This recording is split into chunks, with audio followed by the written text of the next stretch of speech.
So, Paul, how is things going in isolation world? Hiding from the coronavirus? It's great for me. Like this is living the dream. I get to work from home, get to hang out with my family all day. It's a beautiful weather, so I can, go to work in my pajamas and sit outside if I want. Don't have anyone asking me to come over. Don't have anyone expecting me to go to any events. It's fantastic. It's not going bad here either. In fact, our family is incredibly lucky. All of my brothers and my sister are still working. Like, nobody's lost their job. In fact, my brother That's Patrick... really good, yeah. Yeah. My brother Patrick, the day the I don't know if it's lockdown or isolation, whatever it is, where they told everybody to start staying at home. The day that started... Shelter-in-place order or whatever. Yeah. Yeah, that. The day that started was the day he was supposed to start a new job.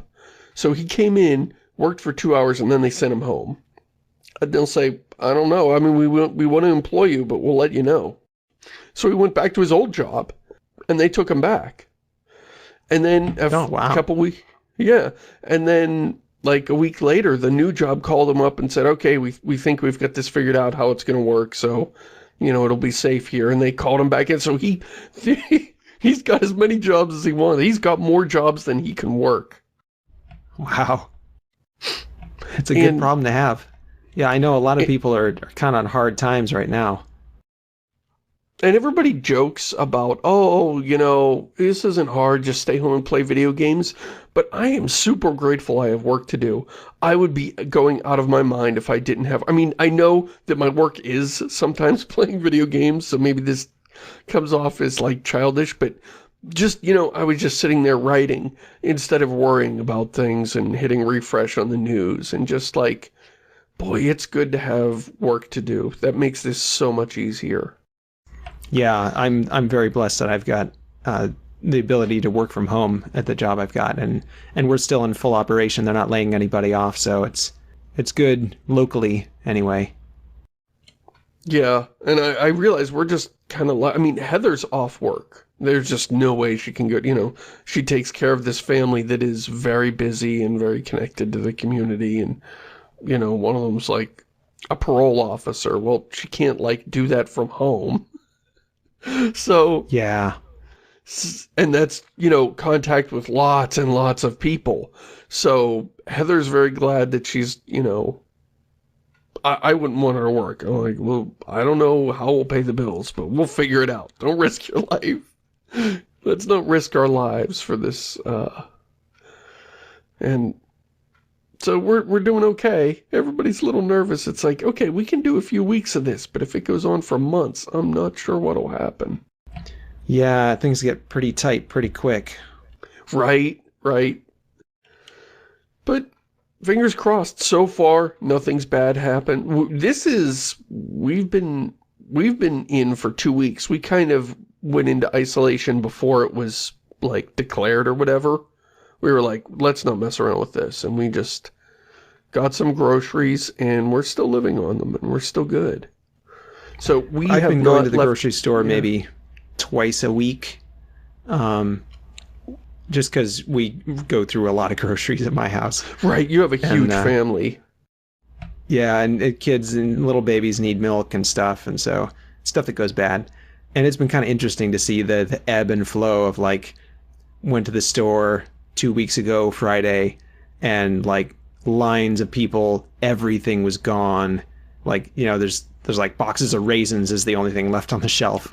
Right. And then, like last week, it was getting a little better. There was a little bit older fruit that had kind of, nobody had really wanted to clean that out. And then today I went to the store and everything's normal. It's lots of fruit and vegetables, lots of bread. The only thing that's a little bit thin is the pasta. And of course, there's still no toilet paper. Huh. Yeah, apparently, I haven't been out, but I've talked to some people who have been. I've talked to them remotely. And, yeah, apparently everything's back on the shelves here. Like, everything's just snapped right back. That you can get toilet paper if you need it. You can get food if you need it. It might not be the greatest selection in the world, but it's fine. The supply lines, you know, just caught up with that spike in demand. They And keep rolling, yeah. Yeah, because it's not like we suddenly gained 100,000 people in every city. Like, it's just people freaked Right. out a bit, and now they've got all the food that they can eat, and now what? Well, you're not going to buy more food, so everything's back to normal. Right, we don't need more food. We just wanted to stock up. And that's, you know, that's, aside from people hoarding toilet paper, that's the good way to do it. Just go to the grocery store as rarely as you can. We're a small family. We don't have to go that often. You know, we're going to see if we can go a whole month. Right, yeah, And then, it's kind of fun. Right? Like, sort of dry run for the zombie apocalypse. Yeah. I commented on Facebook that we're eating better than ever because all the cheap food is gone, and so like we have to buy the expensive food. Oh no. Right. And then someone commented back, they're like, what? You're eating well? We broke into our earthquake kit and we're eating like dehydrated potatoes and hardtack.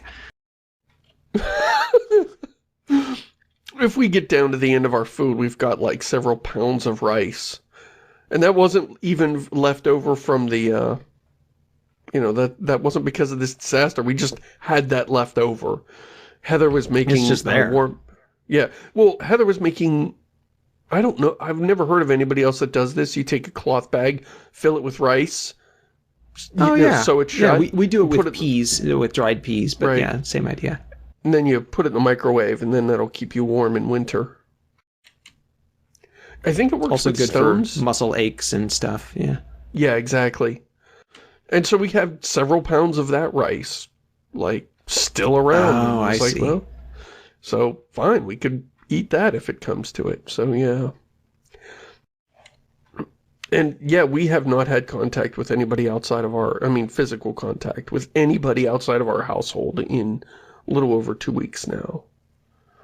And it's fine. You should be fine, right? Like, you can't even be a asymptomatic carrier at this point. Exactly. And this is also good. I'm very glad for this because I've been like, it's allergy season for me. It's spring. And I'm like, oh, yeah. And if we'd been exposed to anybody, I would be freaking out right now going, oh no, I somehow got it. But yeah, we've been absolutely sealed in here. So, nah, it's just allergies. No reason to freak out. Yeah. And we're also both lucky, of course, that we're introverts. I've got some family and friends that are extroverts, and they're just going mad. Yeah, we've got a few of those in our family that are really just... in fact, my mom in particular is always on the go, always busy at church, busy with her friends, visiting people all the time. And I can tell this is driving her up the wall, just being stuck in her apartment. And, yeah... So this is hard on extroverts. Yards are looking really nice in the neighborhood, though. Really? Oh, people just staying home taking care of their yard? Yeah. Mowing the lawn 2 times a day. Right? So I'm curious from people in the comments. Here's something I noticed to bring this back to the website. I just informally over the years... have noticed that a huge portion of the blog audience is people visiting while they're supposed to be working. People alt-tab, read a bit of the blog. That's why they don't like video. And that's why my traffic is almost an inversion of other sites. Like other sites, kids get off, you know, it's spring break or people get off work. The holidays come around and all of a sudden, you know, you get a surge in traffic because everybody's just fiddling around on the internet instead of doing whatever it is they normally do. But for me, my traffic goes down in those times because people aren't at work. And I've noticed traffic is, actually I haven't looked at traffic, but I've looked at comments, and comments were way down last time I looked. And it took longer for the comments to come in. Like, I had a post up for 2 hours before it got the first comment. And I'm like, weird. That hasn't happened in years.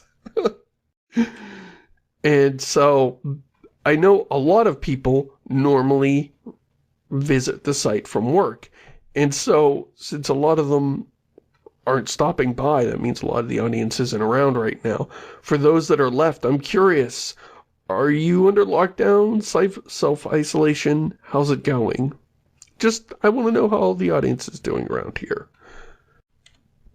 So please leave a comment below. Let us know how it's going. I know what you're saying is true for myself, because I do avail myself of your site while I'm working. And Right. but I think Me too. another aspect of it is, yeah, of course. I think another aspect, though, might be that it's part of a routine that people build up, right? They have their coffee break, they're Right. drinking their coffee, they read the site, they're, send an email, waiting for a response, read the site. And when the routine gets broken, like here, it's like, oh, okay, we're working from home. It's a different routine. The kids are around or doing different things. It kind of breaks them out of the habit of, reading articles and stuff. So could just be that it's a different routine and people aren't used to it. But yeah, who knows? Right. So, I keep hoping for good news on this coronavirus thing. I keep thinking, because all I can see out my window is my street.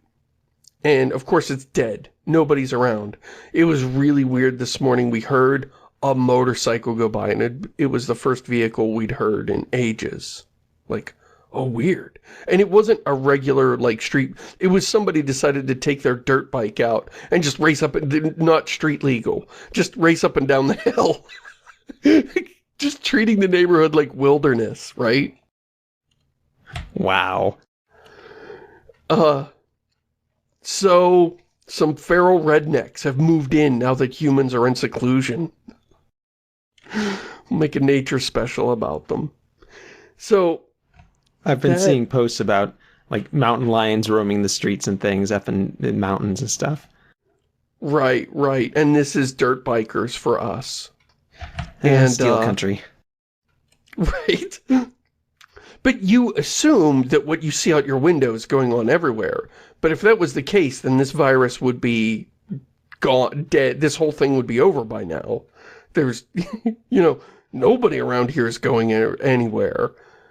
So I keep hoping that, we're probably going to come to the end and we're going to see the curve just flatten off here any minute. Any minute now. Probably tomorrow. Well, tomorrow definitely. Okay, didn't happen today, but definitely tomorrow. I don't know. Getting a little nervous. I don't know if I can stay inside any harder than I am now. I'm as inside as I can go. Yeah, you're doing your part. And that's what counts. Right. I haven't been watching the news at all about any of this stuff. So I am working from home and I am not interested in changing anything. This is great as far as I'm concerned. That's pretty wise. I should start doing, because it's stuff you can't change. I just watched a story about a country that is doing absolutely nothing, and the streets are just shoulder to shoulder with people going about their lives, and I'm like, ah! Oh no! What are you doing? And this is not a rich country that, has tons of, this is going to hit them hard when it hits. And it just, now I'm like all anxious thinking about, well, how many people are going to die there? So yeah, rather than worry about stuff I can't change, I should probably just close the browser tab and just put my nose in my work. Speaking of electronics being distracting. Yeah? You remember some months ago I was talking about running Ethernet through my attic. Right. So I finally purchased a router to go in the garage, and I got it hooked up today. Okay, a router for the whole house, and it's installed in the garage. That's cool. Well, no, I mean, we've got our normal internet router. So we've got fiber internet, and then it goes to a router, and the router's got... You bastard. What do you think we were running on, like, cable out here? Like savages? Oh, my envy is infinite. What is your what is your up down speed at your house, Shamus? You tell your story, and I will tell you that. I'll look it up now. Okay. So we've got a router that serves the whole house, but it's at one end of the house, and when I go out in the garage at the other end of the house, it's kind of spotty. You know, it's like 1 bar signal. So I wanted to put a router in the garage for better coverage. So I bought one, and it's this little, I forget what the brand name is. You know, some cheapo is like the second cheapest router I could find. And so I was going to be careful. I'm like, all right, I'm going to make sure that like I'm not doing anything weird here. So I took the cable and plugged it into my laptop. That worked fine. Then I unplugged from my laptop, plugged it into the router, plugged the router cable into my laptop. That worked fine. Okay, good. So there's like, everything's working fine. I unplugged it from my laptop, still plugged into the router. So now I'm going to try to log in on Wi-Fi. So I log in, and type in the password. It's, you know, written on the bottom of the router or whatever. I'm not going to change it. I'm just going to leave all the defaults. It's like, who cares? And so I tell the computer the password. Wait. You're going to leave the router itself at its default password? Yeah, I think it's a separate one for each router. It's printed on the little thing. It's like the okay. Some sort of like horse staple battery kind of password. Right. Okay. I'm sorry. Go ahead. So I type in that password and tell the computer go, and then it opens up an Internet Explorer window. Now, that's a little odd, but in the Internet Explorer window is like this thing saying, here's your router configuration wizard. And I'm like, oh, okay, that's kind of cool, I guess.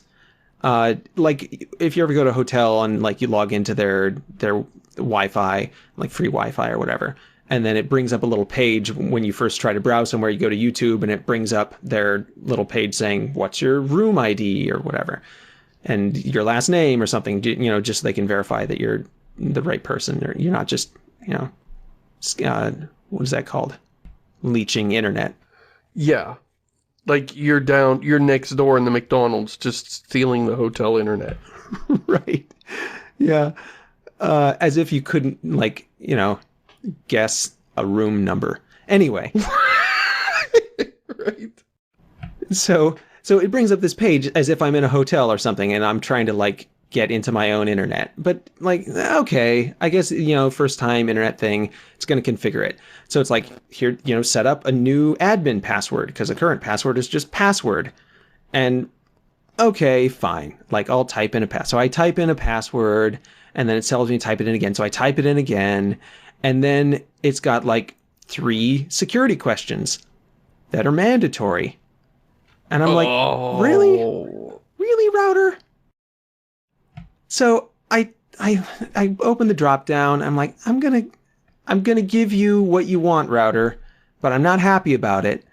So I open the first drop down, I select the thing, and I type a thing in, and then I click on the next drop down, and have you ever had your screen just like shift about 20 pixels to the left, and on the right side of the screen there's just like a bunch of random garbage?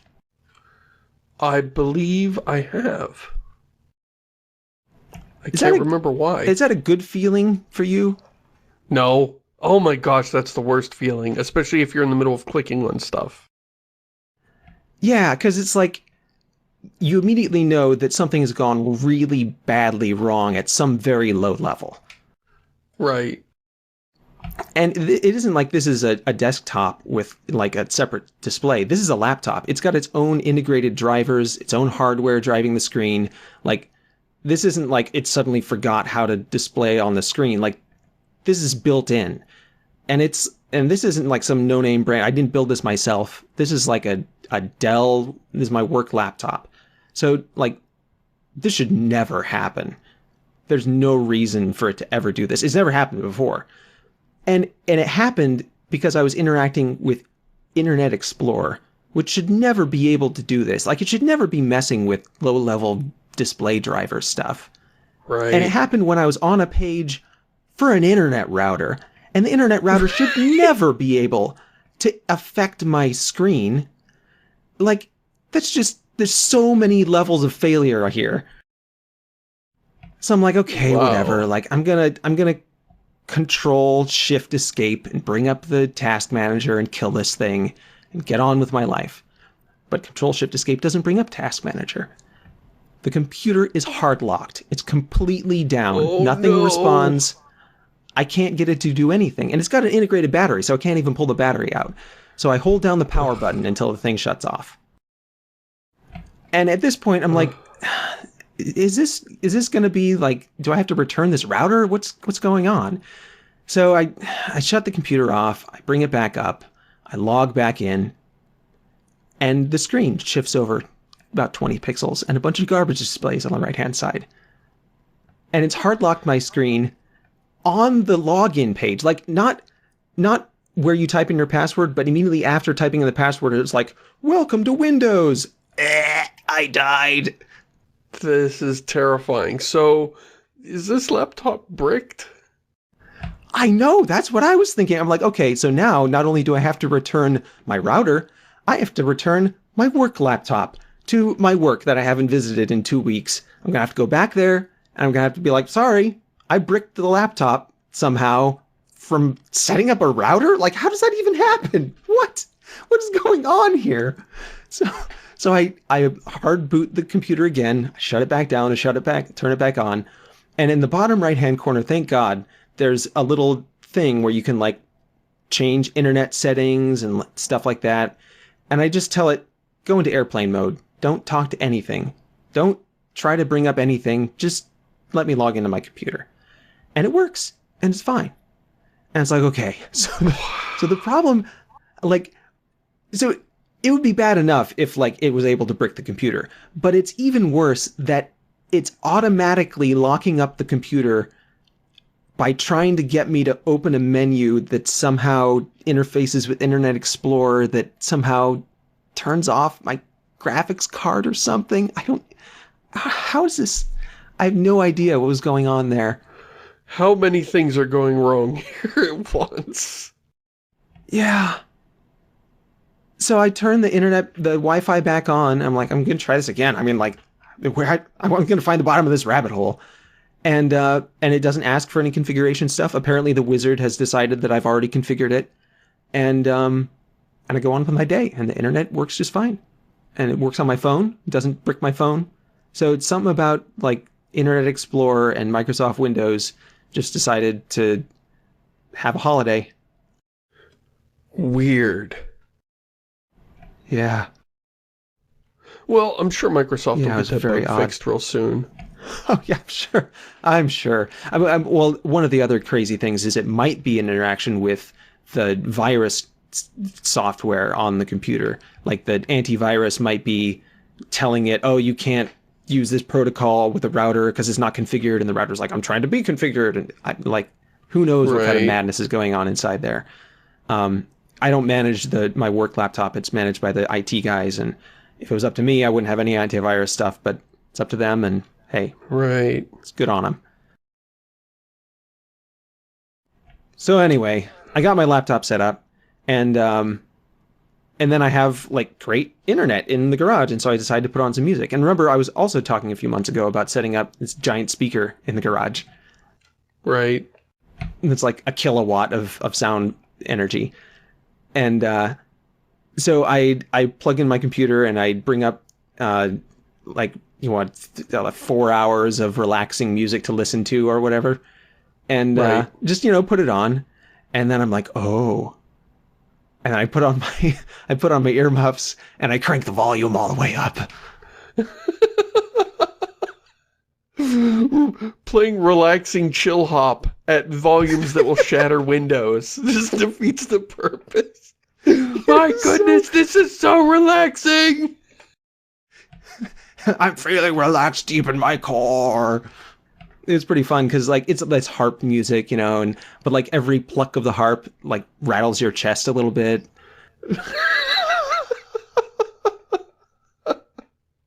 So that was fun. And then I needed to go clean out the car. So I turned the volume up and got the vacuum out, and I was going to listen to music while I was vacuuming the car. So I'm vacuuming. And I set up another computer. This is like a dumb compact box of some kind. It was like $80. on sale.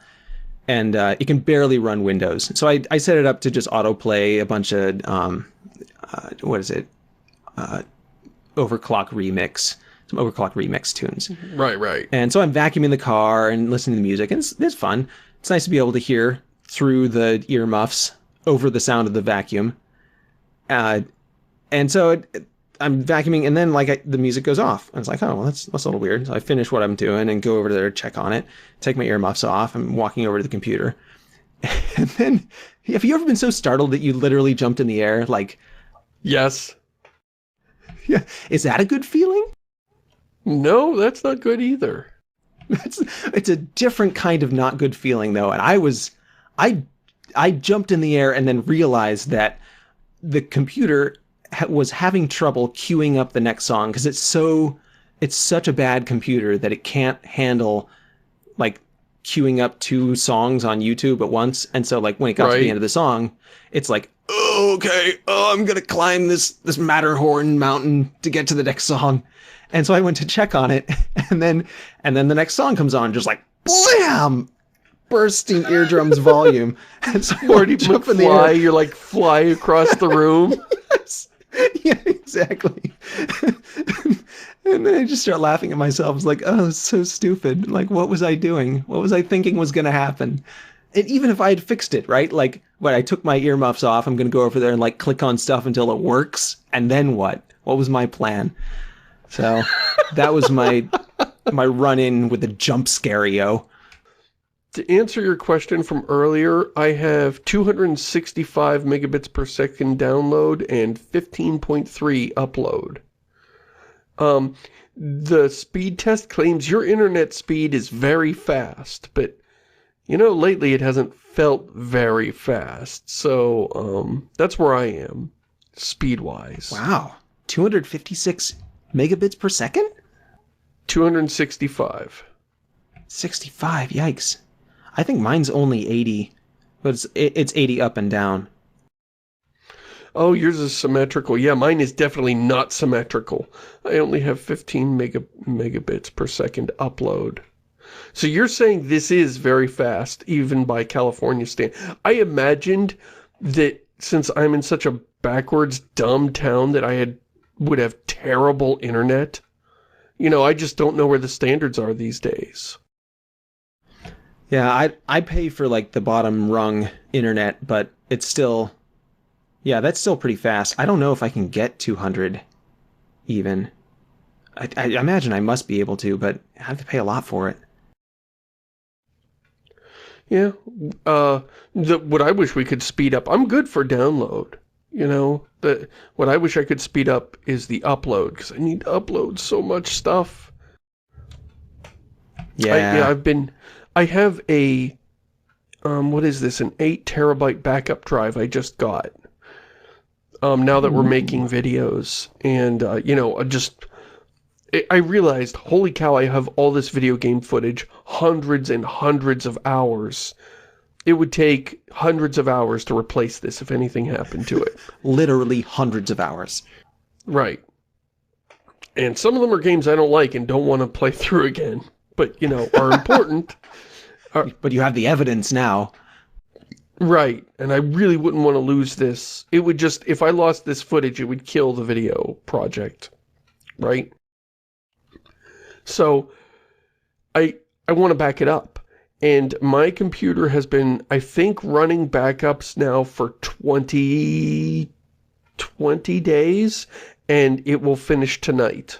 It will it's not a full drive. I've only got like 2 terabytes on this 8 terabyte drive. But yeah, it took like 22 days to back up those 2 terabytes. Wow. Yeah. That's like the bad old days when you're trying to download music from, what was that music thing? I can't even remember. The totally legitimate music buying service? Right, I remember that. Napster. Napster. I miss Napster. I found all kinds of great music. I was using Napster back in the day. to replace my music collection, which was all cassette tapes. Like, I probably was technically pirating, but as far as I was concerned, this is just, you know, so I don't have to transfer 50 cassette tapes to digital. And, yeah, it's the same songs, ostensibly. Right. And while I was doing that, I found all kinds of cool music I'd never heard of before. I discovered Moby, which I was really into for a while. Like, I got more music as a result of Napster. Now, I'm probably an atypical case. I know lots of people just pirated like crazy, but Napster wasn't just a piracy bonanza. There were interesting things about that platform. Anyway, let's move on.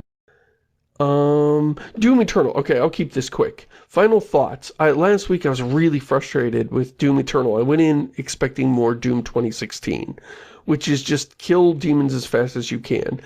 And it didn't feel the same. You know, it's more about this rhythm, and somebody sort of explained what the developer was trying to do, and that change in perception did like, oh, okay, I see why it works like this now. I'm not crazy about the gameplay. I would have just preferred more Doom 2016 style thing. Like, they wanted it to be hard. You're supposed to die several times. And I really wasn't, like, super into that.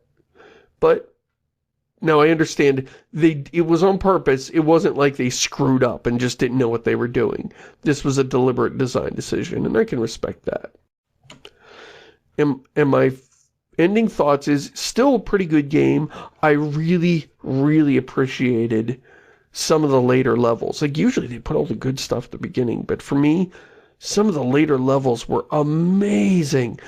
I got tired of Doom 2016 because, you know, there's just so many levels that are just made of bones and meat and skulls and pentagrams and goat heads, and it's like, oh, I can't even figure it. Like, everything looks the same.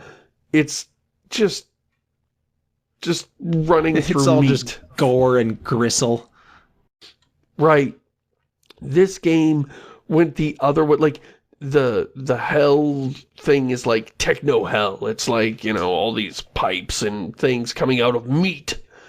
But this kind of had an opposite. I wouldn't call it heaven. It's not like supposed to be angelic in nature, but it sort of draws from that pop culture style. They also did it in Diablo 3, where heaven is kind of this shiny techno paradise. Like that feeling of this white marble with Tron lights all over it. And yeah, rim lighting. Right. And I really, like, it actually, I think those levels were more fun because you could see what you were doing. Fighting all those red monsters on a background of gray rock and meat walls is actually, like, a huge pain in the ass, and you can't tell where you are because it all looks the same, but you could get a really clear read on the environment. And so I think, like, the last third of the game is the best. I really, like, I was souring on the game, and then I got to those levels, and I was like, this is pretty good. I'll have to look up a playthrough. Yeah, those are my final thoughts on Doom Eternal. And yeah, some of the final levels are really fun to look at. They're really pretty. Alright, so now, I see you've put Watch Dogs in the show notes, Paul. What about Watch Dogs? I know, I've got a lot to answer for. So, the Epic Game Store sallied forth with a new salvo of free games last week, and one of them was Watch Dogs. Apparently, the whole shebang, just the Watch Dogs game, originally on sale for $60 US, now free on the Epic Game Store. Right. I picked it up too, even though I already own it on Steam, and I didn't even bother to install it, and I'll probably never play it. But, you know, just, hey, free thing. Put it in my library. You never know when it might become important or relevant. See, I had the opposite impulse, which I also followed, which was to not get Watch Dogs, even though it was free. I can't say that that's the wrong move. Because I was like, in what universe? What horrible brain injury would I have to sustain in order for me to willingly play Watch Dogs? Right. I was like, all right, look, give me the pitch. Like, I've heard terrible things about this game. I have heard nothing good about it. But give me the pitch. Like, it's for free. What's the game about? And it's like, go get your revenge on all those who have wronged you. And like the guy's got his dumb ball cap on, and he's like pop color. Iconic ball cap. Moronic, I think, is the maybe there was a typo somewhere. So yeah, not even once, not even if free Watch Dogs. I'm not doing that. Wow, harsh. I wonder how much of a discount would you play it for -5? Would you play it if they gave you $5? I don't think $5 is, no, it's gonna have to be, as soon as, okay, so that's a weird thing, right? As soon as you start getting paid for something, you start evaluating it as, is this worth my time? Whereas if it's free, or if you're paying some money for it, then it's like, oh, well, I'm paying for this, or I'm getting a deal on this, and so I must want this, right? But as soon as you start getting paid for it, the implicit understanding is you don't want to do this, and it's got to be worth your time, and is this enough money, right? And so all of a sudden, like, it goes from maybe I might play it if it's free, but if it's like, we'll pay you $5, and it's like, no, never, it's got to be $50. I don't know, how long is it going to take? How many hours is it? How much am I getting paid per hour now? Right. And this is an Ubisoft style game, so there's going to be a lot of hours. If whoever is doing this hypothetical experiment really wants you to like 100% the game, this is hundreds of hours. This is a second job. Yeah, that's going to be hundreds of dollars. It's maybe thousands. Yeah. I heard the second one was better. I didn't play it, and I'm actually looking forward to the third one. But yeah, the first one, I hate the main character. And he's a fantastic jerk, and I want him to lose. So, hate the character? Stop playing. Hate the gameplay? Hate the publisher? Hate the developer? I mean, there's nothing good about it. Hate Uplay? I hate the platform it's attached to. The horse it rode in on. Giving it to me for free? Everything about this is bad. What is it even showing on my screen? All right, tell me something fun, Shamus. Did you play a fun game this year? I did. Just earlier today, I picked up Graveyard Keeper. And it captured my heart. I am having a fantastic time with Graveyard Keeper. For those who haven't seen it, it's like, it looks and feels like Stardew Valley. But imagine if instead of Stardew Valley, you're taking, instead of running a farm, you're running a graveyard in some sort of vague, Middle Age-ish kind of world. There's a talking donkey that... Oh, okay. The magical, like, fantasy Middle Age, not like real-life Middle Age. Fantasy, I mean, there are no wizards or knights with swords, but there is sort of this, there's a church, and there's obviously supernatural, but it's all really understated. It talks about a cult, but I haven't, like, seen any culty stuff. There's the Inquisitor that comes around, and, like, they had a witch burning. And he said, do you want to do this? And I was like, I don't want to say no to the Inquisitor. He just burned a witch in front of me. So I said, yeah. And then the game's like, all right, here's your progress to becoming friends with the Inquisitor. And I'm like, I don't want to be his friend. I just don't want to wind up on top of the bonfire. So, but the story is you've been transported from like the modern world and dumped into this place, but everybody can understand you talking. And everybody's like, you're the new Graveyard Keeper. And you're like, what? What? How do you know just by looking at me? So I'm not sure what and there's a donkey that talks to you that only you can understand. Huh. And he brings you fresh corpses. Odd. It is super odd, but it's very much it's one of those games where you just fight entropy. Or you don't fight it. Like, entropy doesn't push against you. You just take over an area covered in entropy and slowly tame it. And it just scratches my itch. It's like, oh, the graveyard is all crumbled and disheveled and everything's falling down and this fence needs mending and oh my goodness, we could plant crops here and we could build this and this could be repaired and hey, the bridge is out. And so you're sort of like, as you go through the game, you're taming everything and bringing order to the system, and that just scratches that kind of scratches the same part of my brain that Factorio does. I mean, it's not nearly as intellectually challenging as Factorio, but the satisfaction of, I have done this, and you stand back and you look and you've cleaned something up and made it good. It's interesting that you're playing this, because my wife was just playing Stardew Valley again. After months away from it, she picked it back up and started a new farm, and that was just a few days ago. She's been playing now. So, interesting. Yeah. Did you ever get into Stardew Valley, or? I did not. Heather has played through it like 5 times or whatever. She's married all the guys in town in different games. So she's like seen all the different paths through the game.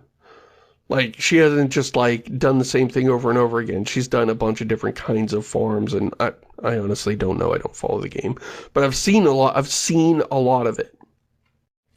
And it looks very cute, but I was always like, I don't want to play a game where I get married, and I don't want to do all that social stuff where you like make friends and chat with people, and some of them you have to put up with and everybody's catty. But then Graveyard Keeper, where it's this like grim thing, I was like, yeah Inquisitors, burning witches, and everybody's awful. I don't know why, but that sort of world in these wonderful sort of storybook graphics just makes me happy. There's something charming about that dissonance. Like, it's this... I'll have to look it up. That sounds interesting. Yeah, it is. I recommend... It's still in early access, and the wiki is still very rudimentary, so you're going to be figuring out things on your own. That's my one warning about the game. Could be a selling point, too. You know, if you find yourself tempted to just kind of cheat by going through the wiki, and it's not available. Yeah, and it feels big. I mean, I'm only a few hours in, but I'm like, wow, okay, taking care of graves. And I'm the local, like, not the bishop, but like I give a sermon at the church, and then they donate, because the church is in the middle of the graveyard. So I give that message, plus I'm the mortician for the town, plus I'm the grave digger, plus I'm a farmer, plus I'm a woodworker, plus I'm a miner, plus I build stuff, plus I repair the infrastructure around the town, plus I engage in trade. I'm like, wow, I just got here and I have a lot of progression paths in front of me. Like, these are all spider webbing out. And it's hard to, like, you get that feeling of being like, I don't even know which of these many, many, many things I should be working on. Sounds like you must be a haberdasher, too, because you're wearing a lot of hats. Right. Right, a lot. And I feel like I haven't even seen, like, all the possible... Like, I think there's more stuff that I haven't even touched yet. Yeah, you could be a cultist, apparently, at some point.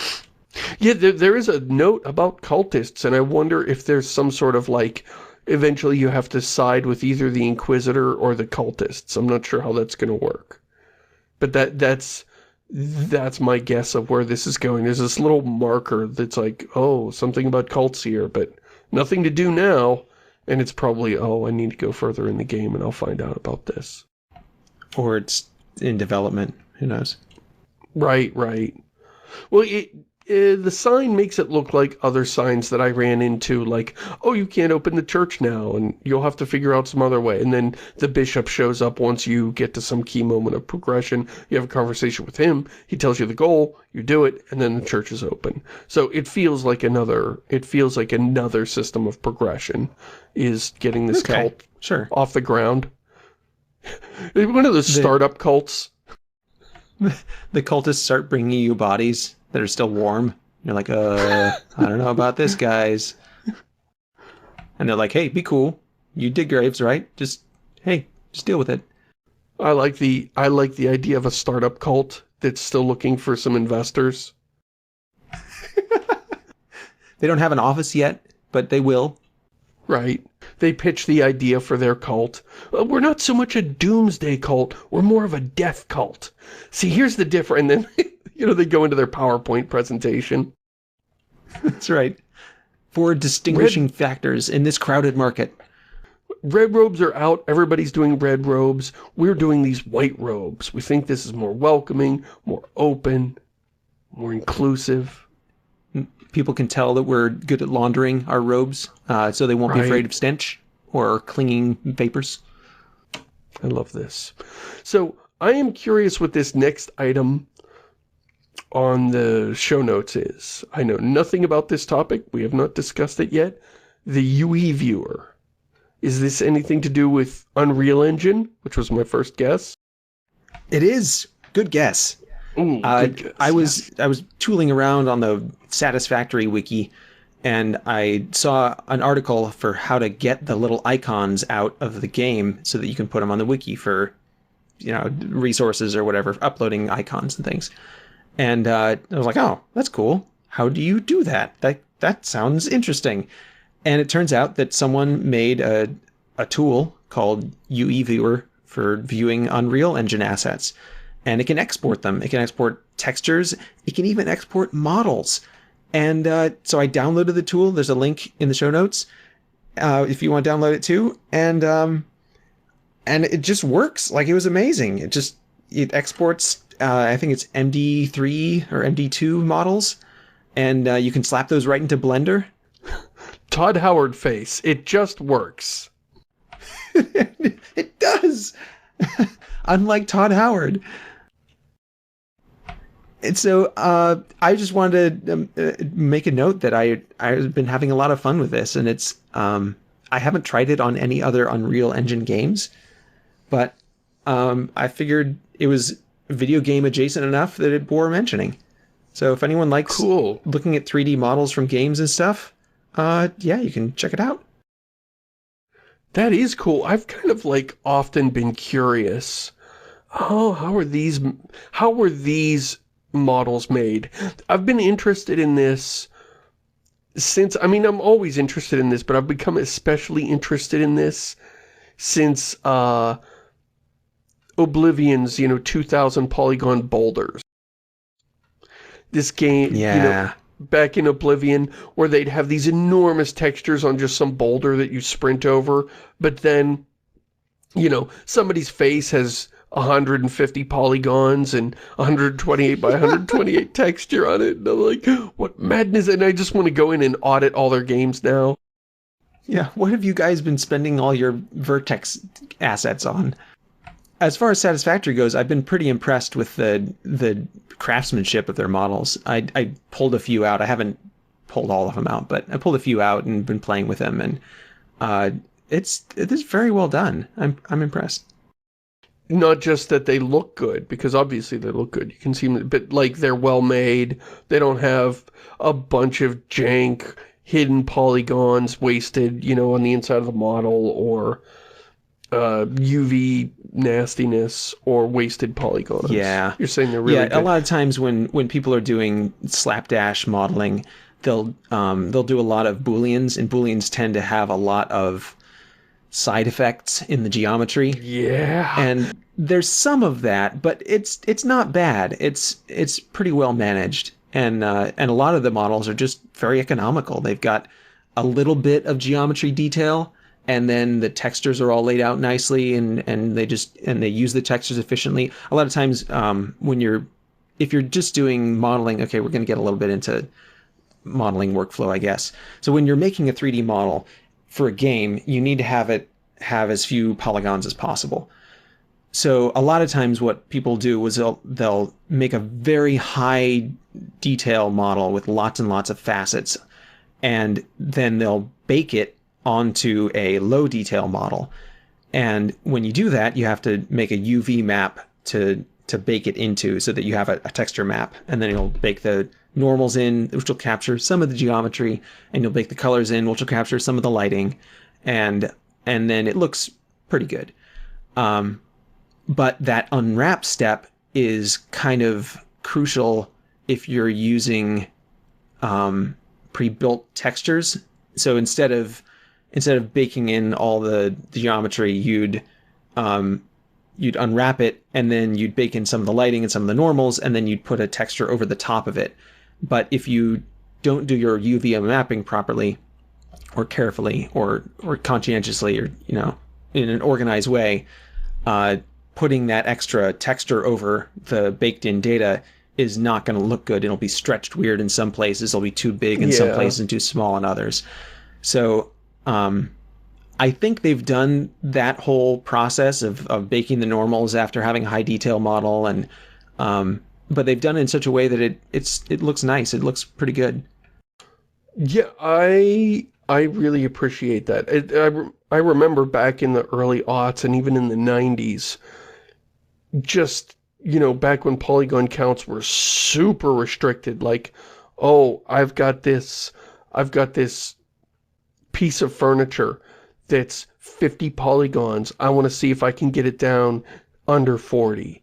Oh, well, the bottom of the feet of the, maybe it's a couch. The bottom feet of the couch don't need to have faces on them, since you won't see it from that angle, so I can delete those faces. And, oh, these triangles can be merged. That wouldn't mean anything today, but back in the day, merging triangles to quads when appropriate was actually helpful. Today, that would not do you any good.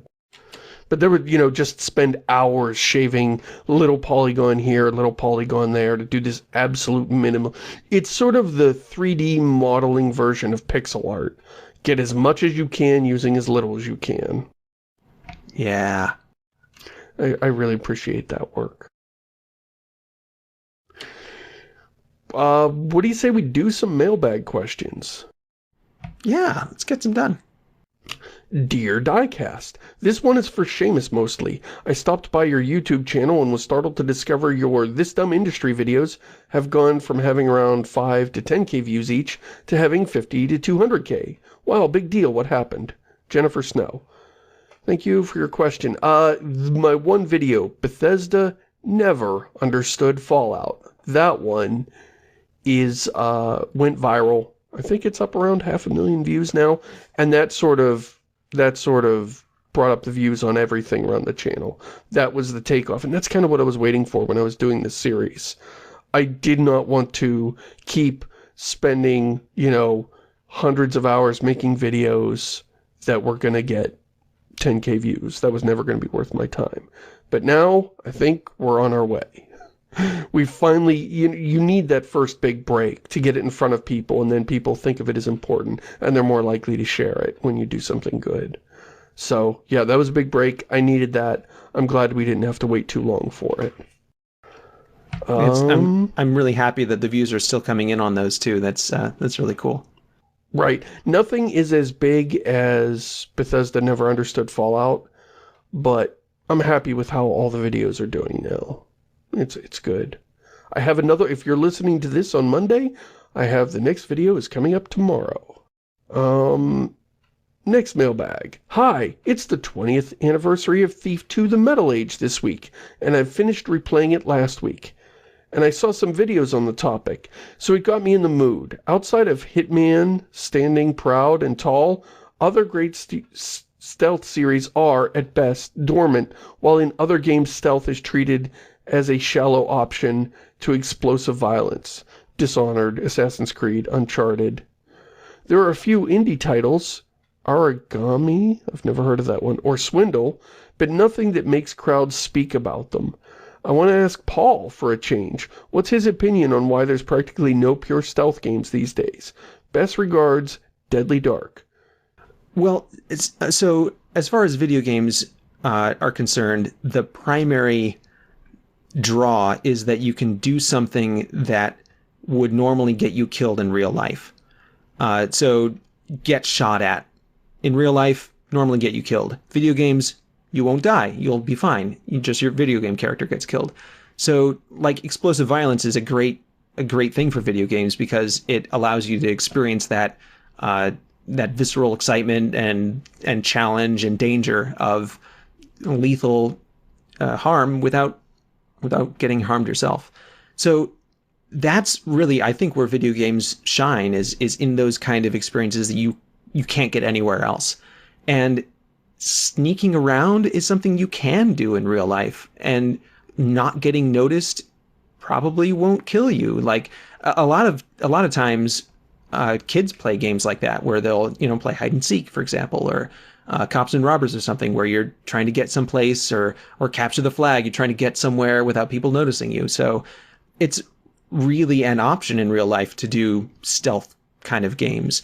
And so I think that it's just not as good a fit for video games as the violence is. Not to say that you can't make a good experience in video games around stealth, and as you said, Hitman and Thief have been doing that for years. But I feel like it's not in video games' central forte. I would also, if you're looking for more Deadly Dark, if you're looking for more stealth, Thief Simulator is pretty interesting. It's not going to recreate Thief 2: The Metal Age, which is obviously a classic, but it has that very same feeling of you are not equipped for combat. You need to stay hidden, and the game gets scary when people spot you. So it taps into that a bit. Oh, and Deadly Dark has like a bonus question at the end of this one. What's your opinion on quote-unquote RPG elements in Doom 16 and Eternal? I'm fine with them. I think they're pretty good in Doom Eternal. I actually look forward to upgrading things and making choices. Adds a nice layer, and you can do it in batches. It's not like it breaks the flow of the game. It helps break up the fight, so it's not just rip and tear and rip and tear and rip and tear, because it gets old. So it's like rip and tear, enter a new area, explore a bit, find some secrets, that'll give you some more points, then you unlock some new stuff, so now you've got some upgrades for your weapon, and now you're like, oh man, my weapon can do a new thing now. I better find a demon and use it on him. And that draws you into the next fight. It's a pretty good loop, much better than just running from one room to another. Even though that was the original Doom experience, I like it better here. Right. It's a bit more textured. Yeah, Love it gives it some rhythm, and then you're looking forward to the next session of Rip and Tear. Right, exactly, because now you've got new toys to play with. All right, last one. Shamus and Paul, now that the first season is complete, I'm really curious to hear your thoughts on Star Trek Picard. From Sam. Thank you, Sam. So, I was giving it a miss. Red Letter Media talked about this, and everything they said made me think this is not the show for me. But I saw one promo for the show. And I'll just tell you what it says, Paul. Picard was talking to somebody else, and he said, millions of Romulan,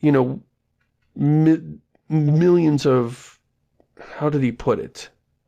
He's talking about the Romulans are under some threat, and he's like, millions of lives are at stake. And the other person goes, Romulan lives. And he goes, no, lives.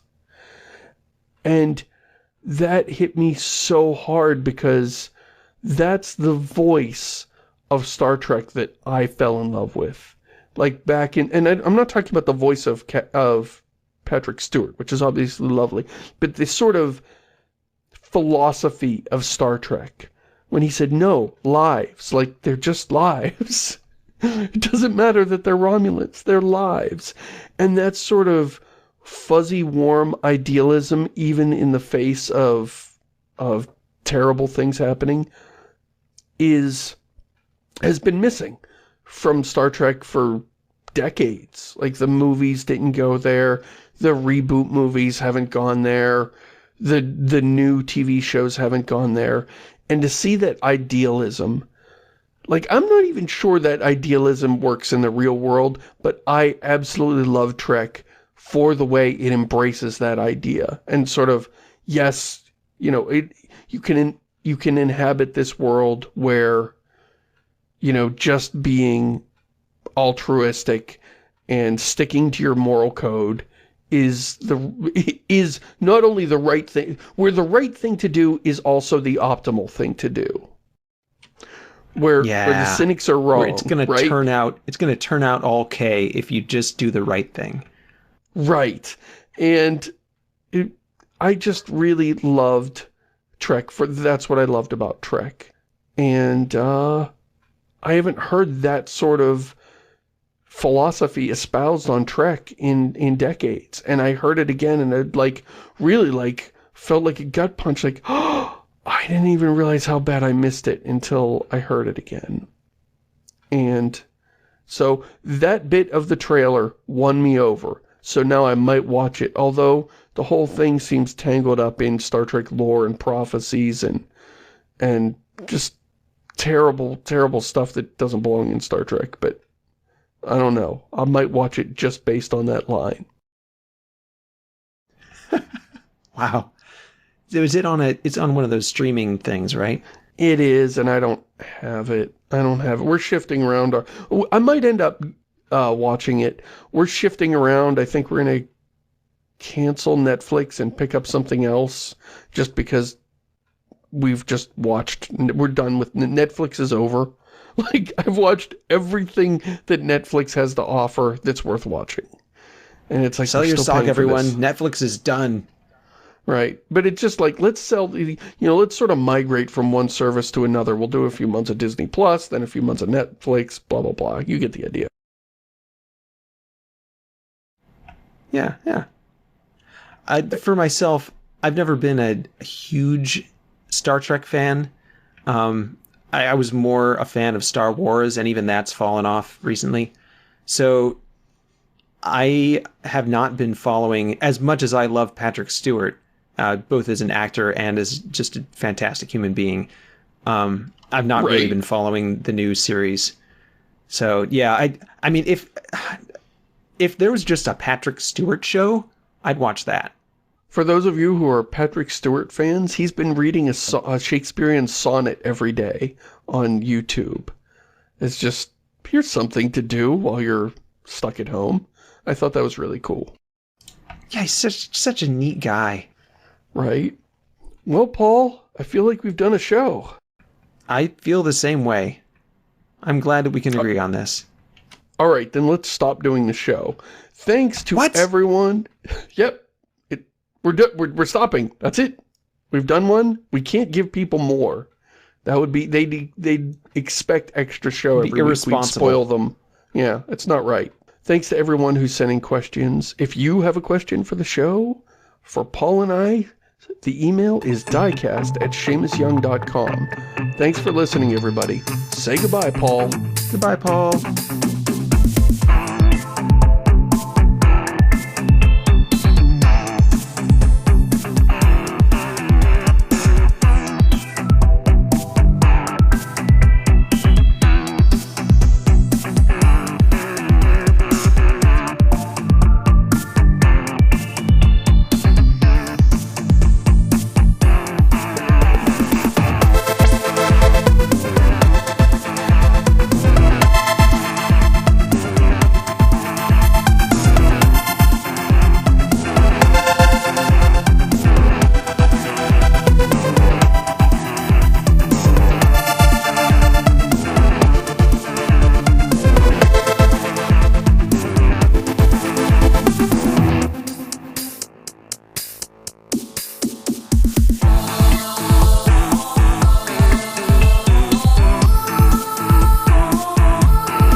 Alright, Isaac, here is an indeterminate amount of room tone.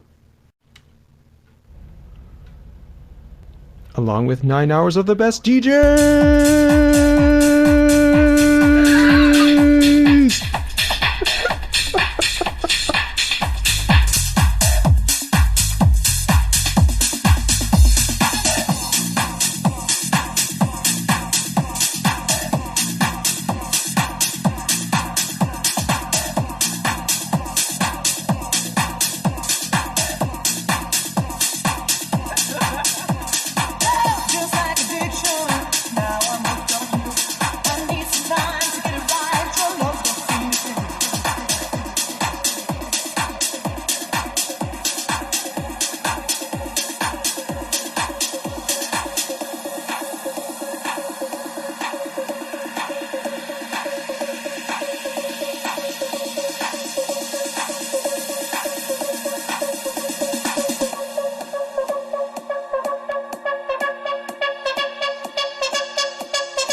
What you got?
set.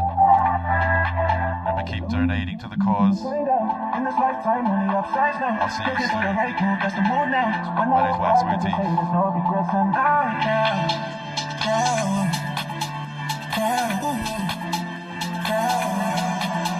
Don't need caution, you're gonna find out in this lifetime.